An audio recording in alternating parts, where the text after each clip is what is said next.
বাংলা নববর্ষ বাঙালির সবচেয়ে প্রাণবন্ত এবং ঐতিহ্যবাহী উৎসব।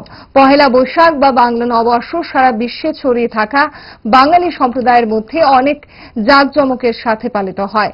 নতুন বস্ত্র পরিধান করে ঠাকুর মন্দিরে গিয়ে পূজা অর্চনায় মিলিত হয়, একে অপরকে শুভ নববর্ষ বলে নববর্ষের শুভেচ্ছা জানায়।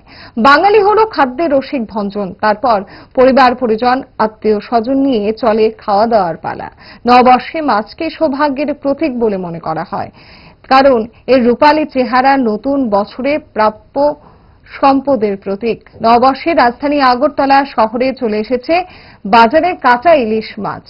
দামও রয়েছে একেবারে সুলভ মূল্যে। তবে এই নববর্ষে নতুন বড় থেকে শুরু করে আগরতলা শহরের নিম্ন মধ্যবিত্ত লোকেরাও ইলিশ মাছ পাতে পড়বে বলে জানান মাছ ব্যবসায়ীরা। ছোট সাইজের 1 কেজি ইলিশ মাছের দাম 1600 টাকা, আর বড় হলে 2200 টাকায় বিক্রি হচ্ছে আগরতলার বিভিন্ন মাছ বাজারে। ইংলিশ সরকার আগে তো আসি না, আমরা আমাদের মাছ এই দিনের ভালো মাছ আমরা দেশে দেশে রাজ্যে রাজ্যে দিত আর কি। হ্যাঁ, ইংলিশ সরকার টাওয়ার পরে এটা আমরা বর্ডার লাইন টাইন একবারে সেখানে খারাপ। আমরা ব্যবসা বাণিজ্য একটু মাছের দিক দিয়ে একটু নরম হয়ে দিচ্ছে আর কি। মাছ দিলে দিব, না দিলে নাই, তার ইচ্ছা। উগ্রবাদী সরকার এই আর কি তো কম। তবে ঘরে ঘরে সবার কাছে আমার অনুরোধ থাকবো, মাছ পাইবেন সবাই। 1 কেজি 200-250 ওজনের মাছ 1600 টাকা রেট।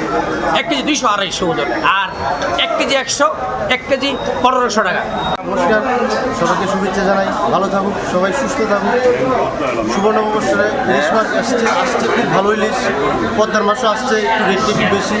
আমাদের বড়টা একটু 300-400, এটি 2200 টাকা। আর ফিজিং মাছ আছে একটা, এটার রেটটা কম। আর ছোটো মাছ 600 টাকা। কাঁচা মাছ ভালো ভালো মাছ আসছে, সবাই নিতে পারবে।